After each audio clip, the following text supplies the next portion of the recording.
After writing my account of an horrific experience I had as an 8-year-old child, many have encouraged me to speak about the aftermath. I've been hesitant to do so as I felt unsettled since I broke my silence. Sleep has not come easy to me these last few nights.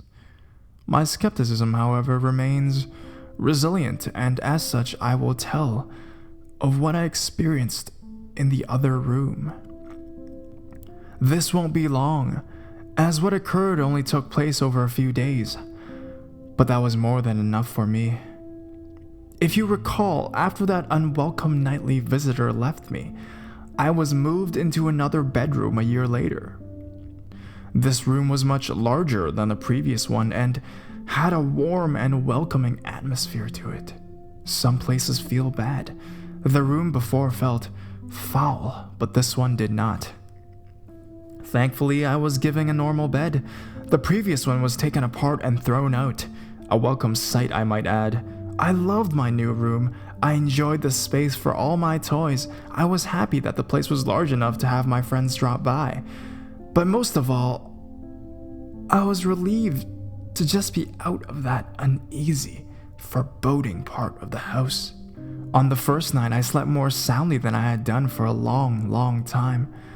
Of course, I still moved my bed several feet from the wall. I told my mother that I and my friends liked to use the gap between the bed and the wall as a hiding place when we were playing. I awoke the next day feeling refreshed and relaxed. As I lay there watching some of my favorite cartoons on a small portable TV, I noticed something odd. An old dark brown armchair, which had always been there, sat at the foot of my bed, large and looming. It was frayed and worn, having been given to us as part of a suite by my cousin. But it had been used many times even by then. The chair itself was not unusual. But what unsettled me was that I could have sworn that before I had went to sleep, the chair had been facing away from my bed. Now in the cold light of day, the chair was facing me. I assumed one of my parents had moved it while I slept, probably looking for something which had been left there before we switched rooms. The second night was not as restful. It was around 11 p.m. and I could hear my parents' television from the other side of the house. The room was largely in darkness, the only illumination an orange hue drifting through my window from the streetlights outside. I lay there, content, until I heard something quiet, yet unmistakable. At first I thought it was the sound of my own breath exhaling and inhaling as I rested. But when I stopped for a moment, the quiet, almost inaudible sound of someone else in the room breathing in and out did not cease. It continued, rhythmically and without pause. I lay there in the darkness, but while I was still recovering from the terror instilled in me from my experience in the previous bedroom, I was not entirely afraid. The breathing was so distant and unlike the wheezing I had heard during my encounter with that thing in the wall, that I remained calm. And even at that early age, I believed that it was so subtle that it was probably my imagination playing tricks on me. Still, I took no chances. I stepped out of bed, walked across the room, and turned the light on. The sound had gone. I stared at that old, worn armchair facing the foot of my bed, which was within reaching distance of where I slept, and turned it around to face the other way. I had no real reason to do so, but something about it sitting there filled me with dread. The third night, I was not so fearless. Again, I woke in darkness. Lying on my back, I stared up at the ceiling, which seemed to happily absorb the dim orange light from the street, The tree outside my window swayed in a calm breeze, casting a strange collection of improbable moving shadows across the room. I could hear nothing but the long, distant hum of the city's night traffic. Just as I began to drift back into sleep, I heard it. A creak from the bottom of my bed, as if something had moved or shifted its weight on the floor. I raised my head, peering through the darkness, but saw nothing strange. Everything sat as it had done throughout the day. Nothing was out of place. I cast my gaze across the room. Some comics on the floor, a few boxes which had still to be unpacked, the armchair unmoved, still facing away from the bottom of the bed. There was nothing sinister here. I was now fully awake, glancing over at my television, considering whether or not to enjoy some late-night TV. I'd have to keep the volume low, of course, as my older brother would hear it in the next room and no doubt tell me to switch it off. Just as I sat up fully in bed, I heard it again. A low creak, accompanied by a sound.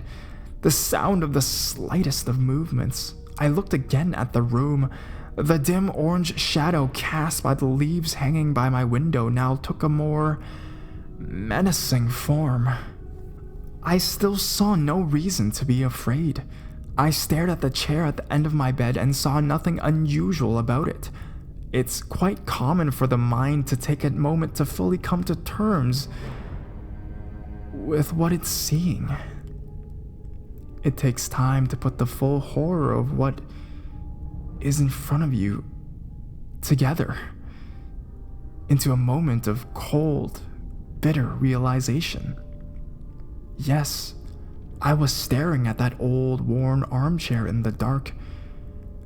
But what I was also staring at was the person sitting in it. In the dim light, I could only see the outline of the back of its head, the rest obscured by the spine of the chair. I sat motionless, staring, praying, hoping that my eyes were being misled by their surroundings. The slow creak of the movements as it shifted in its battered throne chilled me to the very core. This was no mere trick of the dark. Then it shifted onto its right side. I knew what it was doing. It was turning to look at me. It was difficult to make out, for even in that room it seemed darker than everything around it. I saw what looked like a collection of long fingers slip over the crest of the chair, and then another. The room was silent, but the sound of this thing shuffling in its seat and the crash of my racing heart. At first, I could only make out the outline of its forehead, but then it began to rise up, revealing two pinpoints of light in the dark recesses of its deeply set eye sockets. It was staring at me. I screamed, and within a moment my brother and mother came into the room, switching the light on, asking if I'd had another bad dream. I sat speechless, barely acknowledging them, staring intently at the now empty armchair. I was only in that room for another few days before we suddenly moved. I saw nothing for the remaining nights, except for the last sleep in that room where I awoke to the warm air of something breathing into my ear. I jumped out of bed, turning the light on. The slow, rhythmic breath of something unseen remained, louder than before. I spent the rest of that night on the couch in the living room. 2 years later, I slept soundly in my bed, in our new house. There had been no other incidences, and I was sure I had left behind whatever strangeness had plagued me in that little average suburban home. I was, however, left one parting gift.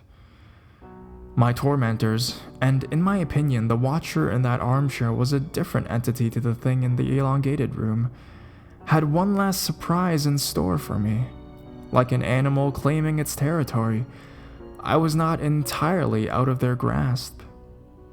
For one last terrifying moment, I felt the presence of those things. I lay there sound asleep, 2 years since those horrifying experiences. I was in the throes of a nightmare and suddenly, happily found myself awake, safe and sound in my bed. The room was darker than usual. I breathed a sigh of relief as one does when waking from a nightmare. But the room was so dark. I could see nothing at all, as if something had snuffed out the light. I chuckled to myself, realizing that I must have pulled my blanket up and over my face while sleeping. The cotton blanket felt cold against me, but the air was a little too warm, almost stifling. Just as I was about to remove the blanket for some air, I heard it for the last time. I heard it. The rhythmic breathing of the watcher at the end of my bed. Fear gripped me, followed by anger and despair. Why could I not be left alone? I then did something most peculiar. I decided to speak to it. Perhaps this thing did not mean to harm me. Perhaps it was unaware of the terror it had caused. Surely a young boy deserves some mercy? As the breathing grew louder and closer, I began to cry. I could feel its presence on the other side of the blanket, its breathing hanging over me like a stagnant wind. Through the tears, I uttered 2 words, words which surely would put an end to all of this. Please stop. The breathing began to change. It became more animated, quicker somehow. I could hear something shuffling next to me, standing close by. The breathing then moved, first back to the foot of my bed, then slowly across the room, through the door into the hallway, and then gone. Half crying, half elated, I lay in the still darkness, my face still covered by the blanket. You may consider this a victory of some sort, but I do not. If those things were real, I know now beyond a shadow of a doubt that their intentions were not misconstrued. They were twisted, filled with malice. I would normally never use such a word to describe anything, but it's as close to evil as I hope I ever come. How do I know that? I'll tell you how. Moments after that thing seemed to have left the house, something pressed forcefully down on top of me, pushing the blanket with great strength against my face. I could feel a large hand with long, thin fingers wrapping the covers around my skull, its nails imprinted upon me like razor-sharp ridges. I managed to slide down into the gap between the bed and the wall, quickly making my escape, clambering and screaming out of my room, waking my family. Make no mistake. That thing in the darkness tried to smother me to death.